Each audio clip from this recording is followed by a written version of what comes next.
تاکہ شک نہ رہے۔ تشریف لانا بتاتا ہے کہ حضور صلی اللہ تعالی علیہ وسلم تشریف لائے، لائے۔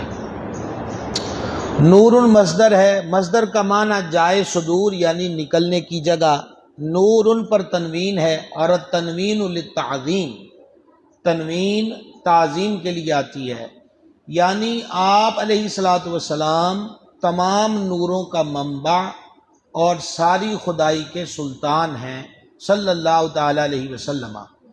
اب قد جاءکم من اللہ نور و کتاب مبین، نور و کتاب مبین پڑھیں تو ذرا، تمہارے پاس آیا کون؟ نور اور روشن کتاب، نور اور کتاب مبین۔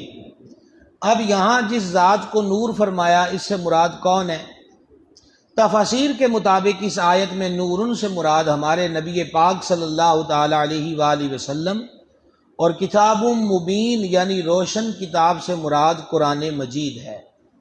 تفسیر جلالین میں ہے نور هو النبی، کہ نور وہ ہمارے نبی پاک صلی اللہ تعالی علیہ وسلم ہے۔ اسی طرح اسی آیت کی تفسیر میں نبی پاک علیہ السلام کے چچا جی کے صاحبزادے سیدنا عبداللہ ابن عباس رضی اللہ تعالی عنہما نے تفسیر کی نور رسول یعنی محمدن صلی اللہ تعالی علیہ وسلم۔ وقد جاءکم من اللہ نور کی تفسیر میں فرماتے ہیں کہ یہاں اللہ تعالیٰ نے جس ذات کو نور فرمایا ہے وہ حضور پر نور صلی اللہ تعالی علیہ وآلہ وسلم کی ذات پاک ہے۔ تفسیر ساوی میں سمیہ نوراً یعنی نبی پاک علیہ الصلوۃ والسلام کا نام مبارک کی اللہ نے نور رکھا ہے۔ حضرت امام جلال الدین سیوطی شافعی رحمۃ اللہ علیہ نے خصائص کبریٰ میں اور قاضی ایاز مالکی رحمہ اللہ نے شفا شریف کے اندر ایک باب باندھا ہے نبی پاک علیہ السلام کے مبارک ناموں کا بیان۔ اس کے اندر جو حضور کے مبارک نام نقل کیے ہیں ان میں سے حضور کا ایک نام ہے نورن، سرکار کا نام کیا ہے؟ تو حضور علیہ السلام امام ساوی کہتے ہیں کہ حضور کا نام ہی نور رکھا گیا لِأَنَّهُ أَصْلُ كُلِّ نُورٍ حِسِّيٍّ وَمَعْنَوِيٍّ، کیونکہ آپ ہر حصی اور معنوی نور کی اصل ہیں۔ حصی نور کون سا ہوتا ہے؟ یہ اس وقت رات ہے کہ دن ہے، اس پر انشاءاللہ مزید بات ہوگی۔ امام احمد رضا کہتے ہیں یہ جو ماہر و ماہ پہ ہے اطلاق آتا نور کا، بھیک تیرے نام کی ہے استعارہ نور کا۔ بعض حضرات اس پر اعتراض کرتے ہیں کہ نور اور کتاب مبین سے ایک چیز مراد ہے، نور اور کتاب کے درمیان یاد رکھیے عطف تفسیری ہے۔ اگر یہ معنی مان لیا جائے کہ نور و کتاب مبین، نور اور روشن کتاب، نور اور یہ جو واو ہے ہمارے اس کا ترجمہ ہوتا اور، ٹھیک ہے جی؟ تو اگر یہ معنی ایک ہی مان لیا جائے تو پھر بتائیے مرد و عورت کیا یہ ایک ہے؟ مرد و عورت، مرد و عورت ایک ہیں۔ حق و باطل، اس کا کیا مطلب ہے؟ حق اور کفر و اسلام، کفر اور، تو کیا حق اور باطل ایک چیز ہے؟ کفر اور اسلام ایک چیز ہے؟ مرد و عورت یعنی مرد اور، تو کیا مرد اور عورت ایک چیز ہے؟ ایک چیز نہیں ہے نا۔ زمین و آسمان، کیا مطلب ہوا؟ زمین، تو کیا زمین اور آسمان ایک ہیں؟ پتہ چلا یہ جو واو ہے نا یہ فرق بیان کرتی ہے۔ تو اللہ نے فرمایا نور و کتاب مبین، تمہارے پاس اللہ کی طرف سے نور بھی آیا اور روشن کتاب۔ پتہ چلا نور الگ چیز ہے اور کتاب مبین، اور یہ صحابہ کرام نے تفسیر کر دی، جیسے حضرت عبداللہ بن عباس کا قول ہم نے پڑھا کہ وہ فرماتے ہیں نور سے مراد حضور کی ذات ہے اور کتاب مبین سے مراد قرآن مجید ہے۔ اس سے مراد کیا ہے؟ قرآن مجید ہے۔ دوسری آیت اللہ تعالیٰ فرماتا ہے وَدَاعِيًا إِلَى اللَّهِ بِإِذْنِهِ وَسِرَاجًا مُنِيرًا۔ اللہ اپنے محبوب کی صفت بیان کرتا ہے، حبیب ہم نے آپ کو بھیجا کیا بنا کر؟ داعی الی اللہ، یعنی اللہ کی طرف اس کے حکم سے بلانے والا، وَسِرَاجًا مُنِيرًا، اور چمکا دینے والا آفتاب۔ اس آیت میں اللہ تعالیٰ نے حضور علیہ الصلوۃ والسلام کو سراج منیر فرمایا، یعنی ساری خدائی کو روشن اور منور کرنے والے اور چمکانے والے۔ ایک ہے نور اور ایک ہے منیرہ۔ نور اور حضور نور بھی ہیں منیرہ بھی ہیں۔ نور وہ ہوتا ہے جو خود روشن ہو، اور منیرہ کون ہے؟ جو آپ بھی روشن ہو۔ چمک تجھ سے باتیں ہیں سب پانے والے، چمک تجھ میرا دل بھی چمکا دے چمکانے والے، میرا دل منور فرماتے ہیں۔ مخالفین بھی مانتے ہیں کہ نبی پاک علیہ الصلوۃ والسلام کے قدم انور کی برکت سے مکہ مکرمہ میں ایک عام پہاڑ جبل نور بنا۔ مکہ شریف میں پہاڑ ہے، اس کو کہتے ہیں جبل نور۔ اسی پہاڑ پر غار ثور ہے، الحمدللہ ہم نے اس کی زیارت کی ہوئی ہے۔ تو حضور علیہ السلام کی نسبت سے اس پہاڑ کو کہنے لگے جبل نور۔ تو جب پہاڑ نور ہو سکتا ہے، کیا سمجھ آئی جی؟ اور اسی طریقہ کے ساتھ حضور علیہ السلام کی تشریف آوری سے پہلے یثرب، تشریف آوری سے پہلے مدینے کا نام کیا تھا؟ یثرب۔ لیکن جب میرے آقا علیہ السلام کی تشریف آوری ہوئی تو آپ کی جلوہ گری سے یثرب مدینہ منورہ بنا۔ پہاڑ جبل نور ہو گیا، شہر منورہ ہو گیا۔ سمجھا رہی ہے جی؟ محبوب خدا صلی اللہ تعالی علیہ وآلہ وسلم کی دو شہزادیاں، حضرت سیدہ طیبہ طاہرہ رقیہ رضی اللہ تعالی عنہا و حضرت سیدہ طیبہ طاہرہ ام کلثوم رضی اللہ تعالی عنہا، یہ حضور علیہ السلام کی لے پالک تھی۔ معاذ اللہ، یہ الزام ہے اور جھوٹ ہے۔ دو بیٹیاں حضرت سیدنا عثمان غنی کے نکاح میں آئیں، ایک سیدہ طیبہ طاہرہ حضرت سرکار مخدومہ رقیہ پاک و سیدہ طیبہ طاہرہ حضرت مخدومہ ام کلثوم۔ دو بیٹیاں حضرت عثمان کے نکاح میں آئیں، اس وجہ سے ان کو کہتے ہیں ذوالنورین۔ حضرت عثمان غنی کو کیا کہتے ہیں؟ ذوالنورین کا مطلب کیا ہے؟ دو نوروں والا۔ کتنے نوروں والا؟ تو یہ جو حضرت عثمان غنی، آپ کو ذوالنورین اپنے پرائے سارے ہی کہتے ہیں۔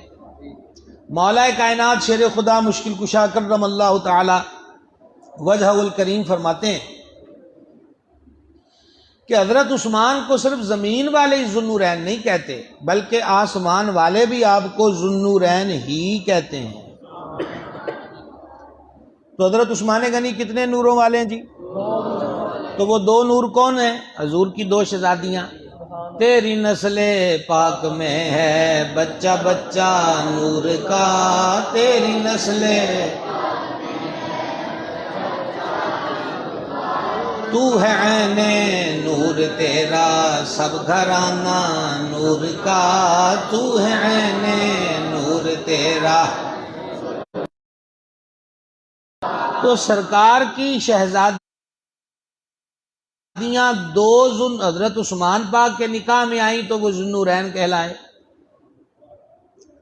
اور مکے کا پہاڑ حضور کی نسبت سے جبل نور کہلایا، اور حضور کے قدم پاک لگنے سے مدینہ منورہ کہلایا۔ چار بیٹے، یہ ہمارے اہل سنت میں بھی بعض پیر اور مولوی ڈنڈی مارتے ہیں، اور وہ اپنی خفیہ بزموں میں یعنی اپنا آپ چھپانے کی کوشش بھی کرتے ہیں نا، کہ ہم کہیں کھول نہ جائیں۔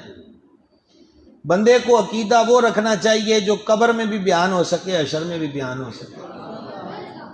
تو یہ بڑا ظلم ہے حضور علیہ الصلوۃ والتسلیم کی ذات پاک کے ساتھ، اس میں کوئی شک نہیں ہمارے آقا علیہ السلام کی چوتھی شہزادی حضرت سیدہ طیبہ طاہرہ بطول زہرا کا مقام مرتبہ وہ اتنا عرفہ و اعلیٰ ہے کہ دنیا میں وہ الفاظ نہ بن پائے کہ جس کو بندہ ادا کر کے کہے کہ ہم نے حضور سیدہ مخدومہ کی منقبت شریف کا حق بیان کیا۔ سیدہ طیبہ کی ذات پاک وہ ہے کہ جن سے حضور کی نسل کریم کا سلسلہ چلا، حسنین، کریمین، طیبین، طاہرین رضی اللہ تعالیٰ عنہما۔ ہاں بیٹیاں چاروں سرکار علیہ السلام کی ہیں، اور شہزادیاں ہونے میں چاروں کا وصف اور صفت ایک ہے، باقی فضائل و مناقب جدا جدا ہیں، اور سیدہ کائنات کے فضائل و مناقب عرفہ و اعلیٰ ہیں۔ اللہ ان کے صدقے ہمارے حالوں پہ کرم فرمائے۔ اب تک ہم نے کیا پڑھا؟ قد جاءکم من اللہ نور، تحقیق تمہارے پاس اللہ کی طرف سے کیا آیا؟ کیا آیا؟ تو نور سے مراد کون ہے؟ اور فرمایا وسراجم منیرا، حبیب کو سراج بھی فرمایا، منیرا بھی۔ حضور نور بھی ہیں، منیرا بھی، نور جو خود روشن، منیرا جو دوسرے کو بھی۔ اور حضور کی برکت سے مکے کا پہاڑ جبل نور، حضور کی برکت سے مدینہ منورہ، حضور کی دو شہزادیوں کی نسبت سے حضرت عثمان دو نوروں والے ہو گئے، تو حضور علیہ السلام کی نورانیت کا عالم کیا ہوگا؟ اچھا جناب، تیسری آیت مبارکہ، یریدون لیطفئوا نور اللہ، کافر چاہتے ہیں کہ اللہ کا نور بجھا دیں۔ اللہ فرماتا ہے کہ کافر کیا چاہتے ہیں؟ اللہ کا نور بجھا دیں۔ بجھائیں گے کس سے؟ بِأَفْوَاهِهِمْ، اپنے منہوں سے۔ کافر چاہتے ہیں کہ پھونکا مار کے اللہ کا نور بجھا دیے، اور مالک فرماتا وَاللَّهُ مُتِمُّ نُورِهِ، اور اللہ کو اپنا نور پورا کرنا۔ وَلَوْ كَرِهَ الْكَافِرُونَ، بڑے برا مانے کافر۔ اس آیت میں اللہ نے فرمایا کافر چاہتے ہیں کہ منہ کی پھونکوں سے اللہ کے نور کو بجھا دیں، لیکن اللہ اپنا نور پورا کرے گا۔ یہ نور پھونکوں سے بجھایا نہیں جا سکتا، فرما چاہے کافروں کو برا لگے۔ مفسرین کے نزدیک اس آیت میں اللہ تعالیٰ نے ہمارے نبی پاک صلی اللہ تعالیٰ علیہ وآلہ وسلم کو نور اللہ یعنی اللہ کا نور فرمایا۔ یہ جو فرمایا نا یریدون لیطفئوا نور اللہ، تو نور اللہ سے مراد کون ہے؟ حضور نبی پاک صلی اللہ تعالی علیہ وآلہ وسلم۔ اس آیت سے بھی پتہ چلا کہ اس نور کے دشمن، اسے بجھانے کا ارادہ کرنے والے اور اس نور کو مٹانے کی سازش رچانے والے کافر ہیں۔ دیکھیں ابھی ہندوستان میں کیا ہوا، گستاخانہ عمل۔ اور بڑی عجیب بات ہے، کل میں نے کچھ کلپس دیکھے کہ یہ جو جیلم کا ایک فتنہ ہے، مرزا انجینئر، اس نے اس ہندوستان کی نور پور شرما کے حق میں بیان دیا۔ اس نے کہا جی قصوروار مسلمان ہے جو ڈبیٹ میں تھا، ٹی وی چینل پروگرام میں بحث کر رہا تھا، پہلا جرم اس کا تھا۔ آپ اندازہ کریں پوری مسلم امت کے دل زخمی ہیں۔ اس کافرہ عورت نے ٹی وی چینل پر ہمارے سرکار علیہ السلام کی وہ توہین کی کہ زبان زیب نہیں دیتی کہ اس کو بیان کر سکیں۔ اس کافرہ عورت نے ام المومنین سیدتنا صدیقہ کائنات رضی اللہ تعالی عنہا کہ جن کی عظمت کو اللہ نے قرآن میں بیان کیا، اور سورہ نور جن کی پاکی کو بیان کرنے کے لیے نازل ہوئی، ان پر اس قدر غلیظ الزام لگایا کہ ہماری زبانیں زیب نہیں دیتی، اجازت نہیں دیتا جذبہ ہمارا ایمان کا کہ معاذ اللہ اس گستاخی کو زبان پہ لایا جائے۔ قطر نے، سعودی عربیہ نے، پاکستان نے، ایران نے اور کئی اسلامی ممالک جو ہیں، انہوں نے باقاعدہ طور پر انڈیا کے سفیروں کو بلا کر احتجاج ریکارڈ کرایا۔ عمان کے مفتی اعظم نے کہا کہ انڈیا کی اشیاء کا بائیکاٹ کیا جائے۔ کویت کے مسلمانوں نے اپنے بڑے بڑے سٹوروں سے انڈین پروڈکٹ کو نکال باہر کیا۔ بہت سارے بڑے بڑے کمپنیوں والوں نے انڈیا کے جو ملازمین عرب ممالک میں تھے کہا ہم ان کو باہر نکال دیں گے، اور بعضوں نے نکال بھی دیا۔ پورے ہندوستان میں، بنگلہ دیش میں، پاکستان میں بڑے بڑے جلوس نکلے۔ اس جمعے سے پچھلے جمعے آپ کو معلوم ہے ڈجکوٹ میں بھی ریلی نکلی۔ جو ہندوستان میں احتجاج ہوئے اس کی پاداش میں مسلمانوں کے گھروں کو بلڈوز کیا گیا، ان کے گھروں کو گرایا گیا، بہت سارے مسلمانوں کو جنونی ہندوؤں نے ان کی ریلیوں پر فائرنگ کی، پتھراؤ کی، بہت سارے شہید ہوئے، بہت سارے زخمی ہوئے۔ لیکن کتنے دکھ کی بات ہے کہ پاکستان میں بیٹھ کر ایک غلیظ شخص وہ ہندو گستاخ عورت کی تائید کر رہا ہے اور مسلمانوں کے زخموں پر نمک چھڑکنے کی کوشش کر رہا ہے، اور کہا جی سارا قصور جو تھا وہ تو مسلمان کا ہے۔ تو یہ ایک اس دور کا وہ غلیظ فتنہ ہے کہ جو حضرات صحابہ اکرام کی ڈٹ کے توہین کرتا ہے، اولیاء اکرام کو بکتا ہے۔ تو یہاں پر بھی اس نے اپنا آپ دکھا دیا، اور انڈین چینلز جو ہیں وہ کہہ رہے ہیں کہ یہ سازش پاکستان نے رچی تھی، اور دیکھ لو پاکستان کے ایک مولوی نے بتا دیا کہ ہندو جو تھا، ہندو عورت جو تھی وہ صحیح تھی، اس کا غصہ بجا تھا، اصل قصوروار مسلمان تھا۔ ایسے ایسے فتنے ہیں جو اس سوشل میڈیا پر مذہبی روپ دھار کر بیٹھے ہیں اور اسلام کی جڑوں کو کمزور کرنے کی کوشش کر رہے ہیں۔ اللہ تعالی ہمیں ایسے فتنوں سے محفوظ رکھے۔ اب حضور علیہ السلام کی نورانیت پر ہم نے 3 آیتیں جزء الایمان شریف سے پڑھی ہیں۔ اب ہے سلسلہ احادیث کا، انتہائی غور سے اس کو بھی سماعت کر لیں۔ پہلی حدیث شریف، سیدنا جابر بن عبداللہ رضی اللہ تعالیٰ عنہما نے دربار رسالت میں عرض کیا، یا رسول اللہ علیہ الصلوۃ والسلام، میرے ماں باپ آپ پہ قربان، مجھے خبر دیجئے کہ تمام اشیاء یعنی تمام چیزوں سے پہلے اللہ تعالیٰ نے کس شے کو پیدا فرمایا؟ سوال سمجھ میں آ گیا جی؟ سوال سمجھ میں آ گیا؟ رسول اللہ صلی اللہ تعالی علیہ وآلہ وسلم نے فرمایا، یا جابر ان اللہ تعالی قد خلق قبل الاشیاء نور نبیک من نورہ، اے جابر بے شک اللہ تعالی نے قد خلق قبل الاشیاء تمام چیزوں سے پہلے جو تخلیق کیا ہے وہ نور نبی کا، تیرے نبی کا نور ہے، من نوری ہی اپنے نور سے پیدا فرمایا، تیرے نبی کے نور کو اپنے نور سے پیدا فرمایا۔ اس حدیث پاک کو مولوی اشرف علی تھانوی، جن کا تعلق مسلک دیوبند سے ہے، اپنی کتاب نشر الطیب کے پہلا باب ہے نور محمدی کا بیان، اس کے اندر بھی نقل کیا۔ شیخ محقق حضرت شیخ عبدالحق محدث دہلوی رحمۃ اللہ علیہ نے مدارج النبوت میں فرمایا، در حدیث صحیح وارد شدہ کہ اول ما خلق اللہ نوری، یعنی صحیح حدیث میں آیا ہے کہ حضور پر نور صلی اللہ تعالی علیہ وآلہ وسلم نے فرمایا، سب سے پہلے اللہ تعالیٰ نے میرا نور پیدا فرمایا، سب سے پہلے اللہ نے میرا نور پیدا فرمایا۔ تیسری حدیث پاک سماعت کیجئے، فرما کنت نورا بین یدی ربی قبل خلق آدم ب14,000 عام۔ حضور علیہ السلام نے فرمایا، میں آدم علیہ السلام کے پیدا ہونے سے 14,000 برس پہلے اپنے رب کے حضور میں ایک نور تھا۔ سبحان اللہ۔ کئی محدثین نے اس اور اس مضمون کی حدیث کو نقل کیا، جن میں ایک عظیم محدث امام ابو نعیم اصفہانی رحمہ اللہ، انہوں نے اپنی مشہور کتاب دلائل النبوہ کے اندر اس حدیث کو نقل کیا۔ حضرت آدم علیہ السلام کے بنائے جانے سے کتنے ہزار سال پہلے جی؟ کتنے؟ 14,000 سال۔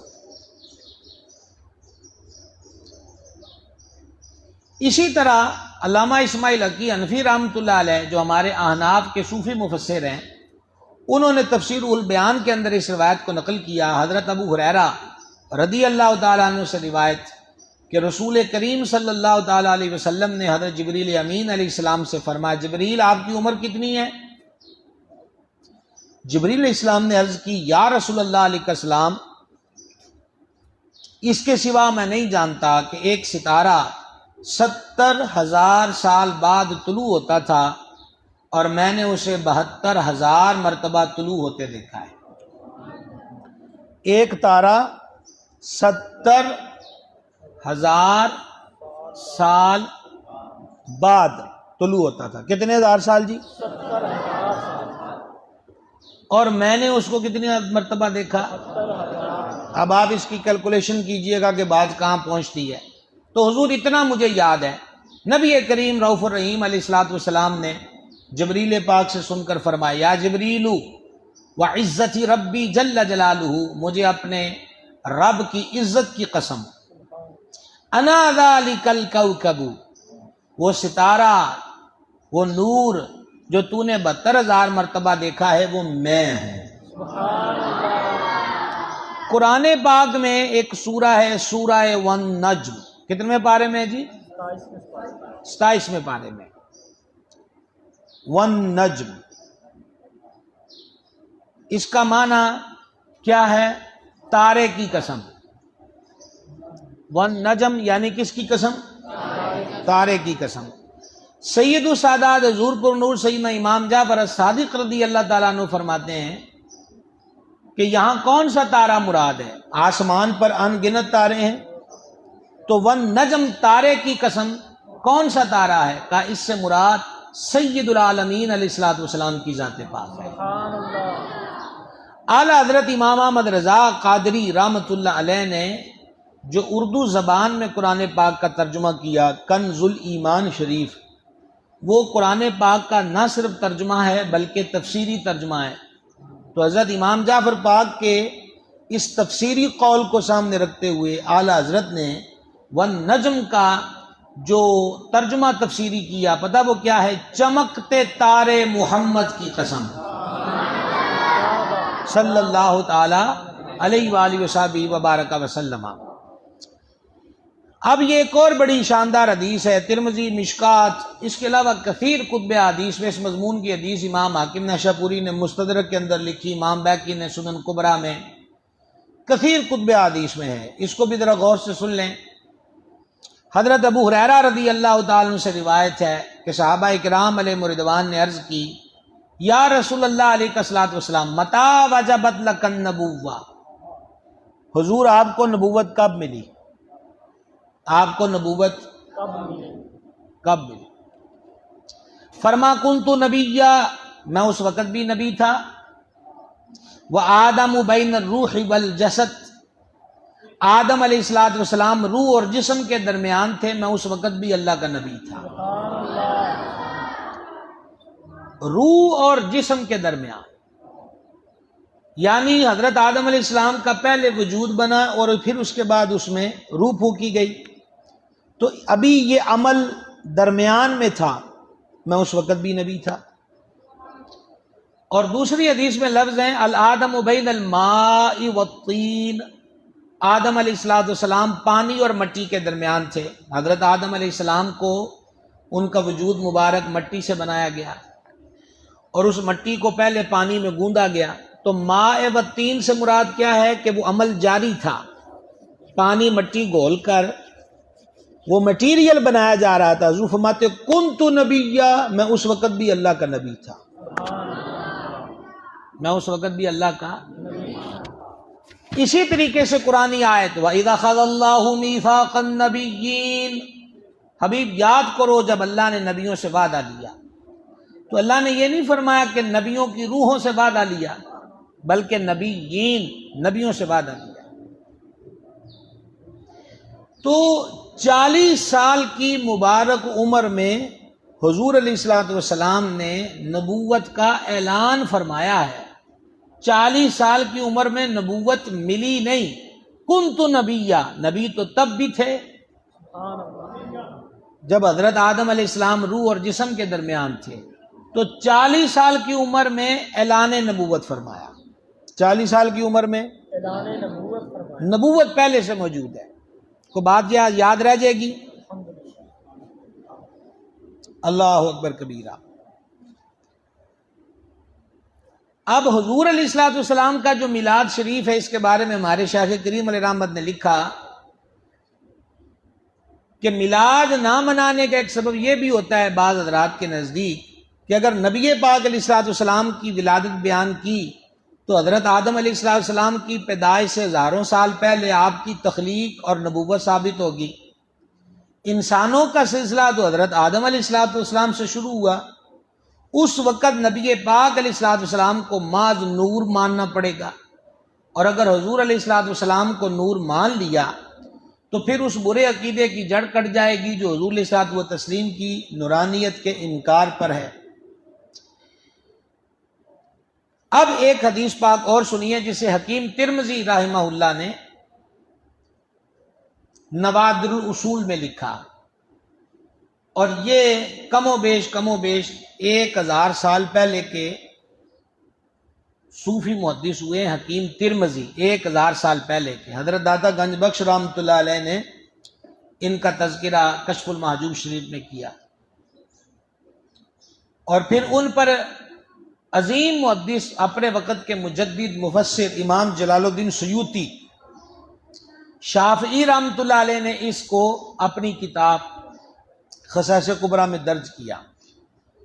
اخرج الحکیم ترمذی عن ذکوان رضی اللہ تعالی عنہ، حکیم ترمذی نے حضرت ذکوان رضی اللہ تعالی عنہ سے روایت کیا، ان رسول اللہ صلی اللہ علیہ وسلم لم یکن یرا لہ ظل فی شمس ولا قمر، کہ حضور صلی اللہ تعالی علیہ وسلم کا سایہ نہ سورج کی روشنی میں نظر آتا تھا نہ چاند کی روشنی میں نظر آتا تھا.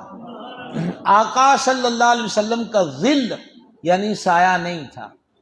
یہ بھی حضور کی نورانیت کی دلیل ہے کہ حضور کے وجود کا سایہ اعلیٰ حضرت رحمۃ اللہ علیہ بارگاہ میں عرض کرتے ہیں، تو ہے سایہ نور کا ہر عضو ٹکڑا نور کا، تو ہے سایہ نور کا ہر عضو ٹکڑا نور کا، سایہ کا سایہ نہ ہوتا ہے نہ سایہ نور کا، سایہ کا سایہ نہ ہوتا ہے نہ سایہ نور کا، صبح طیبہ میں ہوئی بٹتا ہے باڑا، شمع دل مشکات تنسی ناز زجاجہ نور کا، شمع دل مشکات تنسی ناز زجاجہ نور کا، تیری صورت کے لیے آیا ہے سورہ نور کا، تیری صورت تیری صورت کے لیے آیا ہے سورہ. اور یہ عقیدہ امام احمد رضا رحمۃ اللہ علیہ جو سچے محب اہل بیت تھے، اور ہمیں جو آل رسول سے محبت عقیدت نصیب ہے وہ امام احمد رضا کا دیا ہوا سبق اور ان کی نسبت کا فیض ہے. تیری نسل پاک میں ہے تیری نسل تو ہے نے نور تیرا سب گھرانہ،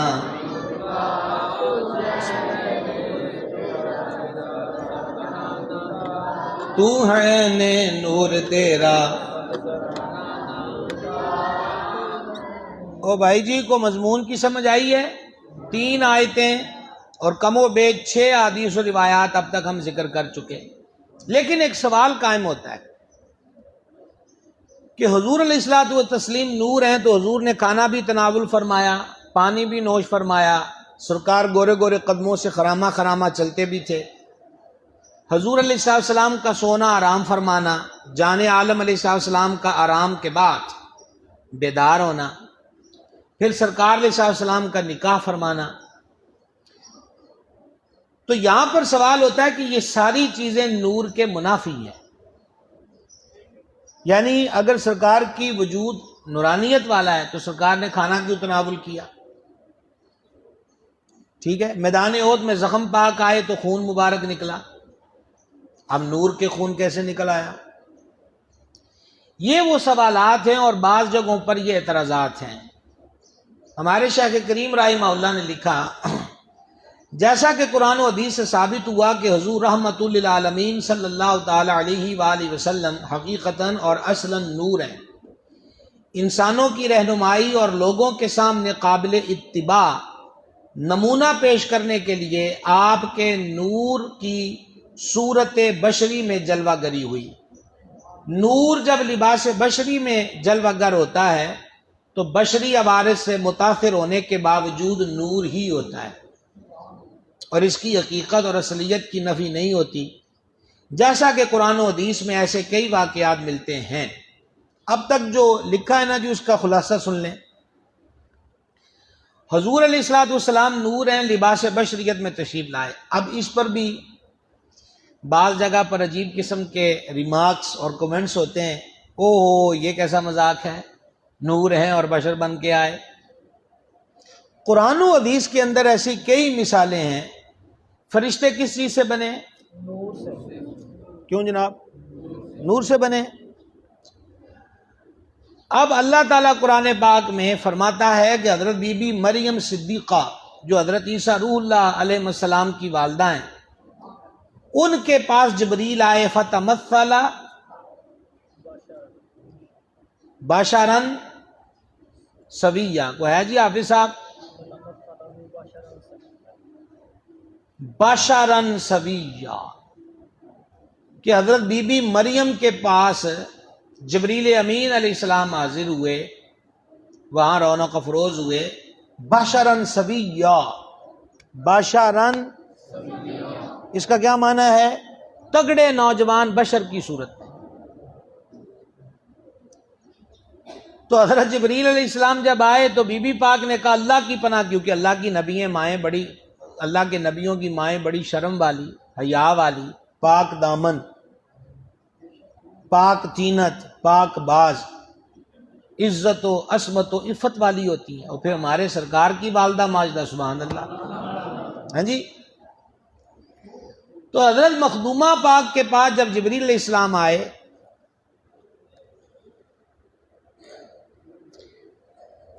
ہاں جی، یہ 16واں پارہ ہے سورہ مریم، فارسلنا الیہا روحنا فتمثل لہا بشرا سویا۔ اللہ فرماتا ہے جل جلالہ، ہم نے اپنی طرف کی روح کو، حضرت جبریل کو روح بھی کہتے ہیں نا، روح القدس، ان کو بھیجا، فتمثل لہا بشرا سویا، ایک تگڑے بشر کی صورت میں، بشر کے روپ میں۔ جب کون آئے؟ جبریل، اور جبریل کیا ہیں؟ نور، اور نور کس روپ میں آیا؟ بشر کے روپ میں۔ قالت انی اعوذ بالرحمن منک ان کنت تقیا، کہا رحمان کی پناہ لیتی ہوں تجھ سے۔ قال انما انا رسول ربی کے، کہا میں تیرے رب کا بھیجا ہوا ہوں، لأہب لکی غلاما زکیا، میں اس لیے آیا ہوں کہ تمہیں ستھرا لڑکا دوں۔ سبحان اللہ۔ تو حضرت جبریل علیہ السلام جو نوری ہیں، بلکہ نوریوں کے سردار ہیں، وہ بشر ہو کے وہ نور ہو کے کس روپ میں آئے؟ بشر کے روپ میں۔ اسی طرح صحاح ستہ کے اندر حدیث ہے، حدیث جبریل۔ حدیث کو کیا کہتے ہیں جی؟ حدیث جبریل۔ حدیث جبریل۔ اس کے راوی سیدنا امیر المومنین فاروق اعظم رضی اللہ تعالیٰ۔ دو لائنیں ذرا غور سے سن لینا۔ سرکار فاروق اعظم رضی اللہ عنہ کو دیگر نے اس کو روایت کیا، کہتے ہم بارگاہ میں حاضر تھے، ایک بندہ آیا، چٹے کپڑے، کالی زلفیں، گبرو جوان، نہ سفر کے آثار، بالکل نیو، صاف شفاف کپڑے، نکھرے ستھرے، ہمارے علاقے کا بھی نہیں تھا، دور سے ہوتا تو مسافری کے حالات اس پہ ہوتے۔ سرکار کی خدمت میں اتحیات کی صورت میں بیٹھ گئے، کچھ سوال کیے، حضور نے سوالوں کے جواب دیے، اور جب وہ چلے گئے تو حضور صلی اللہ علیہ وسلم نے فرمایا تم پتہ ہے کون سی؟ اے چٹے کپڑے والا، کالیاں زلفاں والا۔ عرض کی حضور اللہ رسول بہتر جانتے ہیں۔ فرمایا جبریل تھا۔ کون تھا؟ قرآن کی آیت اور صحاح ستہ کی اس حدیث سے ثابت ہوا کہ اصل نور ہے پر آئے لباس بشریت میں، آئے کس حالت میں؟ اور اس ضمن کی آج کی اس گفتگو میں صحیح مسلم شریف کی مشہور حدیث ہے، جاء ملک الموت الی موسیٰ علیہ السلام، حضرت ملک الموت علیہ السلام، حضرت اسرائیل علیہ السلام سیدنا موسیٰ علیہ السلام کے پاس آئے۔ کیا کرنے آئے؟ ان کی روح مبارک قبض کرنے کے لیے۔ کون آیا جی؟ حضرت نہیں، حضرت موسیٰ کی بارگاہ میں کون آئے؟ حضرت ملک الموت، یعنی کہ حضرت عزرائیل کیا کرنے آئے؟ حضرت موسیٰ علیہ السلام کی روح مبارک کو قبض کرنے کے لیے، روح نکالنے کے لیے۔ اب حدیث میں لفظ پتہ کیا ہے؟ فَلَطَمَ مُوسَىٰ عَيْنَ مَلَكِ الْمَوْتِ، حضرت موسیٰ علیہ السلام نے کیا کیا کہ ملک الموت کی آنکھ پہ تماچا مارا، فَفَقَعَهَا، تو ان کی آنکھ نکال دی۔ اب ملک الموت فرشتہ ہے نا جی، اور فرشتے کیا ہیں؟ بڑے ٹلے ٹلے بولتے پے ہو، نور ہے نا۔ اب سوال یہ ہے کہ حضور علیہ الصلوۃ والسلام نور ہیں تو عود میں خون کیوں نکلا؟ جواب یہ ہے کہ ملک الموت نور ہیں تو نور کی آنکھ کیسے نکل گئی؟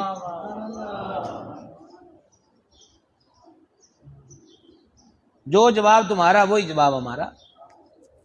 تو کہیں گے کہ ملک الموت اس وقت لباس بشریت میں آئے اس لیے آنکھ نکل گئی، تو ہم بھی کہیں گے کہ حضور لباس بشریت میں تشریف لائے، خون نکلا۔ 3 مرتبہ شق صدر ہوا، سینہ مبارک چاک کر کے قلب انور کو نکالنے اور دھونے کا عمل ہوا۔ بعضوں نے 4 بھی بیان کیا۔ ایک جب سیدہ حلیمہ پاک کی بکریاں چرانے کا دور تھا، ایک جب پہلی وحی نازل ہوئی، اور تیسرا جب حضور علیہ السلام معراج پر تشریف لے گئے۔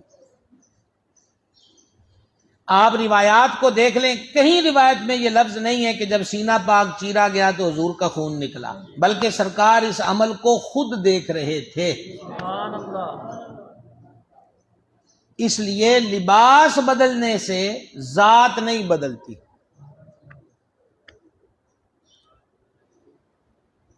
لباس بدلنے سے ذات، اب دیکھیں ہمارے ہاں چلے ماشاءاللہ اب تو بارشوں کی وجہ سے موسم خوشگوار ہے۔ 15-16 جون کو جتنی گرمی تھی پاکستان کے علاقوں میں بھی اور بعض دیگر ممالک جو بڑے سرد ہیں، اب یہاں تو ہم نے کاٹن پہنی ہوئی ہے، اور سرد علاقے میں چلے گئے تو جرسی پہن لی، جرابیں پہن لی، دستانے پہن لیے۔ تو انہوں نے کہا جناب کل تو آپ کو دیکھا تھا آپ نے باریک کپڑے پہنے تھے، آج جیکٹ، جرسی، موزے۔ تو جواب دیں کہ جناب صرف کپڑے بدلے ہیں، میری ذات نہیں بدلی۔ تو حضور نور ہیں، جبریل امین نور ہیں، ملک الموت نور ہیں، بشریت کے روپ میں آئے، ذات نہیں بدلی، ذات نہیں بدلی۔ اس بات کو ذہن نشین رکھا جائے۔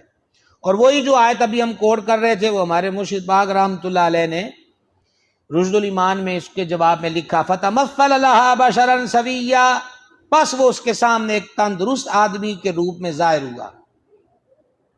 پتہ چلا بشر انسان کے بشرا اور ظاہری شکل کو کہتے ہیں۔ یہ بھی ایک بڑی سمجھنے کی بات ہے کہ بشر کہتے کس کو؟ یہ جو ظاہری کہتے ہیں نا، چہرہ بشرا، یعنی ظاہر کی کھال، ظاہر کے حصے کو بشرا بشر کہا جاتا ہے۔ نیز حضرت جبریل علیہ السلام ہمارے آقا و مولا صلی اللہ علیہ وسلم کی بارگاہ اقدس میں کئی بار انسانی شکل و صورت میں حاضر ہوئے، تب بھی ان کی حقیقت یعنی نور ہونے میں کوئی فرق نہیں آیا۔ تو حبیب خدا صلی اللہ تعالی علیہ وسلم کا نور، جسے اللہ تعالیٰ نے تمام مخلوق سے پہلے اپنے نور مبارک سے پیدا فرمایا، اگر لباس بشری میں دنیا میں جلوہ گر ہوں تو اس کی نورانیت میں کیسے فرق آ سکتا ہے؟ آخری بات، کیونکہ ابھی ہم مزید بھی انشاءاللہ رشد الایمان سے آقا علیہ السلام کی صفات پڑھیں گے۔ ایک سوال یہاں پر یہ ہوتا ہے، لو جی یہ کون سے جھگڑے شروع کر دیے، قبر میں کون سا نور بشر کا سوال ہونا ہے، قبر میں تو نماز کا سوال ہونا ہے۔ یہ کہیں بھی نہیں لکھا کہ قبر میں نماز کا سوال ہونا ہے۔ عام احادیث میں قبر کے 3 سوال ذکر ہیں۔ کتنے؟ اور صحیح بخاری میں جو حدیث ہے اس میں صرف 1 سوال ہے، اور پتہ ہے وہ سوال کس ذات کے بارے میں؟ وہ ہمارے سرکار کے بارے میں۔ سبحان اللہ۔ صحیح بخاری، ما کنت تقول، کیا کہتا تھا فی حق حاضر رجل، اس مرد کامل کے بارے میں. سبحان اللہ. تو لہذا یہ کہنا کہ کوئی نہیں جی علم مان بھی لو نہ بھی مانو، بھائی آپ میں سے جو نوجوان ہیں، آپ میں سے کوئی میٹرک والا ہو اور اس کو ہم یہاں اناؤنس کریں کہ یہ صاحب وہ ہیں جو جنہوں نے پرائمری پاس ہیں، ٹھیک ہے، ہمارے ائمہ کرام تشریف فرما ہیں، اب خدا نہ خواستہ ان کے تعارف میں کوئی کہے جی کہ یہ وہ ہیں جو پہلا قاعدہ نہیں پڑھ سکتے، تو جن کے میٹرک کا انکار کیا اور جن کے قرآن پاک پڑھنے کا انکار کیا، کیا آپ لوگ خوش ہوں گے؟ بولیں. اللہ نے اپنے حبیب کو نور بنایا، اللہ نے اپنے حبیب کو علم دیا، اللہ نے اپنے حبیب کو اختیار دیے، اب کو اٹھ کر کہے جی انکار کر دو تب بھی ٹھیک ہے، مان لو تب بھی ٹھیک ہے، یہ کیسے ہو گیا؟ اس لیے قبر میں جو صحیح بخاری کے اندر سوال ہے وہ ایک سوال لکھا ہوا ہے، اور وہ سوال کیا ہے؟ یہ بھی نہیں ہے کہ اب کیا کہتا ہے، سوال ہوگا ما کنت تقول، اس ذات کے بارے میں تو کیا کہتا تھا. قبر میں سرکار آئے تو میں ان کے قدموں پر گروں، قبر میں سرکار آئے تو میں ان کے قدموں پر گروں، فرشتے مجھ کو گر اٹھائیں تو میں ان سے یوں کہوں، کیوں اٹھوں فرشتوں ان کے پائے ناز سے، مر کے پہنچا ہوں یہاں اس دل ربا کے واسطے، مر کے پہنچا. یہ عشاق کی عادتیں ہیں. قبر میں سرکار آئے تو میں ان کے قدموں پر گروں، فرشتے مجھ کو گر اٹھائیں تو میں ان سے یوں کہوں، کیوں اٹھوں فرشتوں میں ان کے پائے ناز سے، مر کے پہنچا ہوں یہاں اس دل ربا کے واسطے، مر کے پہنچا ہوں یہاں اس دل ربا کے، مر کے پہنچا ہوں یہاں اس دل ربا کے واسطے، صلی اللہ علیہ وسلم، صلی اللہ علیہ وسلم. کل انشاءاللہ رشد الایمان شریف سے اگلا باب ہوگا جو ہم نے شروع میں بیان کیا کہ حضور پر نور علیہ السلام بے مثل بشر ہیں، اس پر انشاءاللہ قرآن و حدیث سے کل دلائل بیان کیے جائیں گے. اور اب ہمارا وضو اور غسل کے فرائض مکمل ہو گئے، اور اب اگلا پیریڈ ہمارا کیا ہے؟ نماز کی شرائط کے بارے میں. تو آپ